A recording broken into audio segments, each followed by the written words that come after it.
I really miss taking my daughter to the park to play. A couple of months ago, at her birthday party, she let me know that she was officially too old for our Saturday sojourns. I was crushed. You'd think that I'd be used to it by now. This wasn't my first time around the mulberry bush. I'd gone through this 3 times before.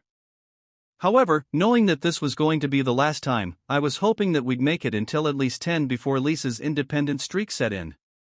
So, to fill the void, I've been going to the park down the street from my office for lunch. I only had a few more minutes left before I had to get back, when all of a sudden she showed up almost as abruptly as she had left 5 years ago. I heard that unmistakable accent before I saw her. "What's up?" Most people call me Six, but Maria studied Latin in college, so she liked to call me by the Latin word for six. It wasn't as weird as it seems because the way she said it didn't really sound like she was saying the word sex. The irony of her moniker for me was that she was the least sexual person that I had ever met. As a matter of fact, the guys at the office used to joke that she was asexual. No one had ever seen her out with a guy, or a girl for that matter. She exuded zero sexual energy. Don't get me wrong, she was an attractive woman, extra virgin olive oil skin, shoulder length, jet black hair, full lips, ample bosom, and a posterior and hip combination that was hemispheric but not quite global. As put together as she was, she didn't really do anything for me. It was like, at some point, she placed her sexual assets in a blind trust where she didn't really care about appreciation or interest. As I got up from my park bench to greet her, something felt different. While she was gone, she must have decided to put her assets back in the market, because as I hugged her I could definitely feel the Dow Jones rising. After a not too long embrace, I stepped back to fully take her in. "Maria Mendez, what's up, girl? How you been?" No, the question is, where have you been?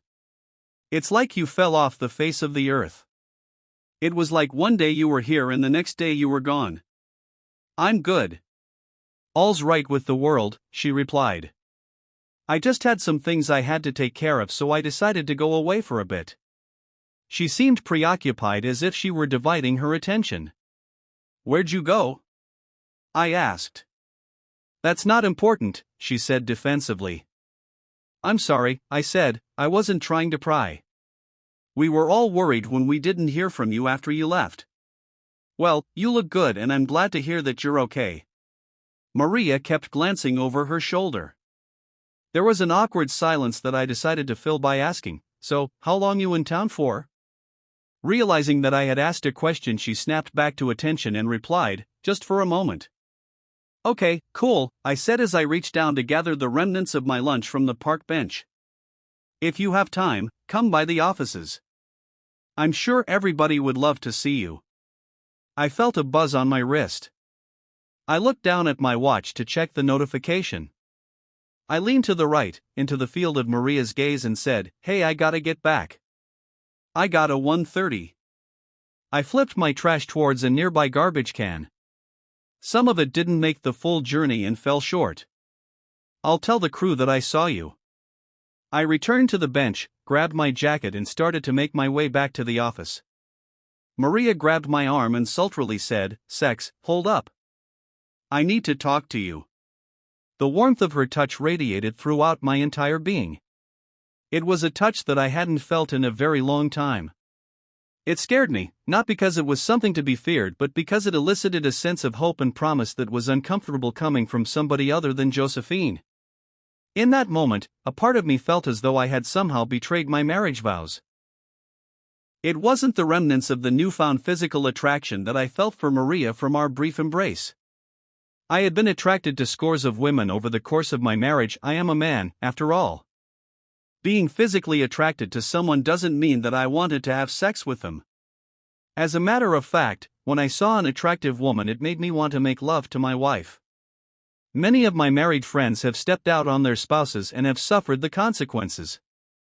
I'm glad to say that I have absolutely no idea how that feels, but I can't imagine that it could feel worse than what I was feeling now. The blood was rushing at the speed of life from Maria's hand on my exposed flesh to my welcoming, hurried heart. I tried my best to come to grips with what was happening. Questions began racing through my mind. How could a woman who I hadn't seen in 5 years and didn't really know outside of the confines of a work relationship have this type of an effect on me? What exactly is this that I am feeling? Have I ever felt like this before? I didn't know the answer to the first question, but the answer to the last two made me even more uncomfortable. My mind's eye developed a Kodak moment of the last time that I felt something similar. It was my wife touching me in the exact same place in the hospital after the birth of Lisa. I had to get out of there. I gently pried my arm away from Maria's grasp and took my first step towards freedom. I can't talk right now. I gotta go. I told you I got a 1:30. It's with Jacobs and you know how he gets if you're late. She moved towards me and pleaded, Sex, please wait. I got somebody I want you to meet. I walked away as fast as I could and, when I was at a safe distance away, I looked back and said, I'm sorry, maybe later. She quickly ran past me and stopped a couple of steps in front of my path. When my forward momentum brought me into her orbit, she reached out and grabbed my hand and pulled me in the opposite direction and said, Come on, it'll only take a minute. Believe me, it'll be worth it. I reluctantly walked hand in hand with her towards the swing sets. She motioned for the little boy in the middle swing to come to her. He jumped from the swing and scurried our way through the sand like a soldier on a mission. I didn't realize that she was still holding my hand until she released it to embrace the boy. She kneeled down to his level, looked him in the eyes and gently said, Sweetheart, I want you to meet Mr. Christopher Phineas Felton VI. Every time that I hear someone say my entire name I am reminded of the weight of that legacy. Carrying around a name that has been passed down for 5 generations over 2 centuries is more than a notion. For as long as I could remember, there was pressure on me to conceive a male heir and continue the line into the new millennium. My eventual son would be lucky number 7, but unfortunately my luck ran out at daughter number 4. When Josephine and I got married, she assured me that she would stay at the table for as long as we needed in order for us to roll lucky number 7. She graciously agreed to do whatever it took to bear as many children as needed to produce that precious prize. We agreed that we wanted at least 4, but also that we would reassess at child number 6 if we hadn't hit 7 by then. There were complications during Lisa's birth. Josephine's doctor informed us at her 6-week checkup that she probably wouldn't be able to have any more children. I was devastated. We tried for a couple of years with no luck, so we eventually decided to go to a fertility specialist. The doctor wouldn't take us on. She said that while it wasn't impossible for us to conceive, the odds were so remote that she didn't want to subject us to the physical and mental anguish of the process. Our second, third, and fourth opinions concurred. So all we were left with were our prayers. I had all but given up on the idea of having and enjoying a son. I prayed every day for a miracle, not so much for God to grant me a son but more so for him to somehow let me off the family hook. The boy looked up at me and then returned his eyes back to Maria and said, Wow, his name is just like mine. This must be him. Bewildered by his words, I looked down at Maria and said, What's he talking about? What's his name? Christopher Phineas Felton VII, said the little boy. What? I exclaimed. Maria rose to her feet, grabbed my hand, looked into my eyes and said, This is your son. I jerked my hand away as fast as I could. Wait a minute, what in the hell are you talking about? She turned from me towards the boy and said, Sweetheart, you can go back and play. He looked back at me and smiled before he ran back to the swing set. Once he was safely away, she sternly stared at me and said, He's your son. The one that you've been praying for all these years. I call him Septem. I stood there with my mouth wide open. In a shocking change of tone, Maria laughed and said, You'd better close your mouth before you catch a fly. I couldn't believe what was happening. It was like I was dreaming.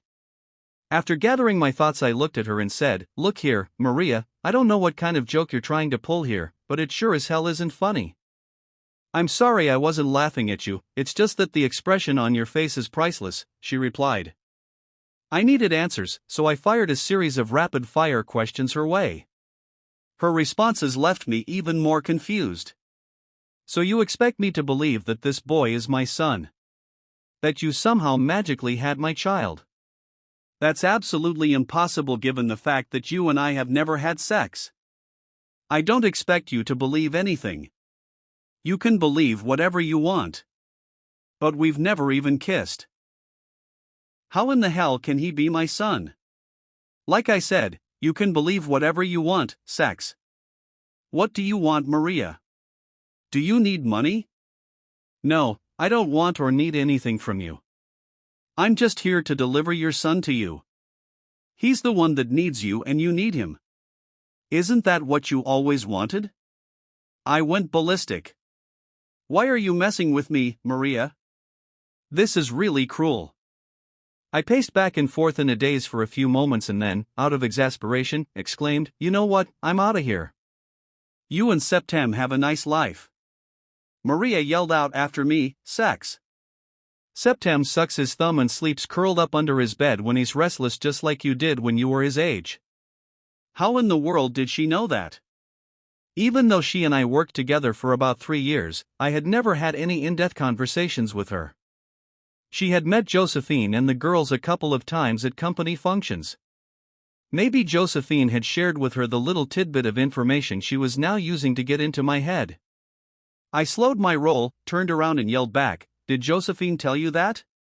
Maria methodically marched towards me while carefully keeping her eye on the boy. When she arrived before me, she reached out again to grab my hand, but I recoiled. "Don't be angry, Sex." "Come," said Maria as she held out her hand inviting me back inside her vice.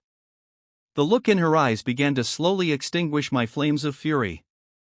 Before I knew it, she was pulling me towards a large rock near the swing set. She sat down and tugged on my hand, inviting me to join her. I acquiesced. He also has a special rocking chair that he uses when he listens to his music. His favorite album is Stevie Wonder's song In the Key of Life. He knows every word to almost every song. Still holding my hand, she smiled at me and continued, "Sound familiar?" I pulled my hand away, stood up and paced back and forth racking my brain for answers. Coming up short, I turned to her in desperation and said, "How do you know all of this?" "I'm serious, Maria, what the hell is going on?" She reached out and grabbed my hand again and pulled me towards her and said, "That's not important. The only thing that matters is your son. I've come a long way to bring him to you." My resistance wasn't strong enough for me to escape her gravitational pull. After landing back next to her on the rock, I pleaded for clarity. "What are you talking about? What is going on here?" She began to gently stroke the palm of my hand with her index finger.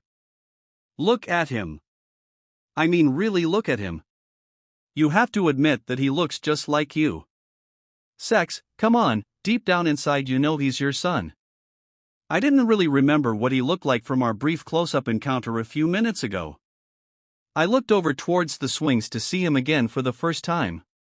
He was having the time of his life, swinging as high as he could go, laughing all the way.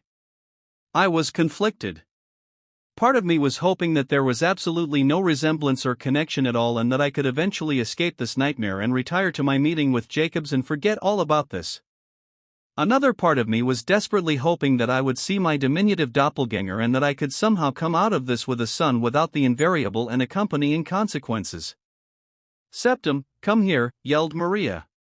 He came running our way. I was floored.